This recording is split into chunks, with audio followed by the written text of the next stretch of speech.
அப்படி இருக்கும்போது எனக்கு விஜய் மேலே ஏதோ ஒரு அன்பு ரொம்ப ஈர்த்தது. அது எனக்கு சொல்லவும் தெரியல. ஆனால் அந்த அன்பு புதுசாக இருந்தது. இது வரைக்கும் என் ஃப்ரெண்ட்ஸ் என் மேலே காட்டின அன்பு அந்த மாதிரி இல்லை. எனக்கு ரொம்ப புதுசாக இருந்தது அந்த ஃபீல். அப்போது விஜய் கிட்ட நான் ரொம்ப க்ளோஸாக இருந்தேன். ஆனால் அந்த க்ளோஸ் ரொம்ப நாளைக்கு இல்லை. விஜயை விட்டு விலக ஆரம்பித்தேன். விஜயை பார்க்கும்போது பயம் வர ஆரம்பிச்சது, ஒரு பதட்டம் வர ஆரம்பிச்சது. விஜய் கிட்ட சரியாக பேச முடியல, அவன் கண்ணை பார்க்க முடியல, சிரிக்க முடியல. விஜயை நான் அவாய்ட் பண்ணேன். ஆனால் விஜய் என் கூட ஒரு நாள் கூட பேசாமல் இருக்க முடியாது அவனால்.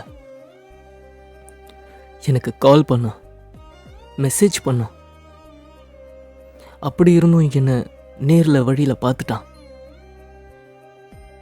திவ்யா, என்னாச்சு உனக்கு? ஏன் இப்படி நடந்துக்கிற அப்படின்னு கோபமாக கேட்டான், உரிமையாக கேட்டான். எனக்கு என்ன பதில் சொல்றதுன்னு தெரியல. நான் அழுதுட்டு நான் அங்கேருந்து போயிட்டேன்.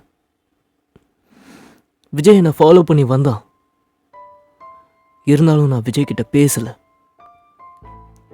ஃபோன் பண்ணான், நான் எடுக்கல. மறுபடியும் ஃபோன் பண்ணான். எனக்கு பயம் அதிகமாச்சு. நான் ஃபோனை ஸ்விட்ச் ஆஃப் பண்ணேன். நைட்டு போயிட்டு ரொம்ப நேரம் உட்காந்து அழுத.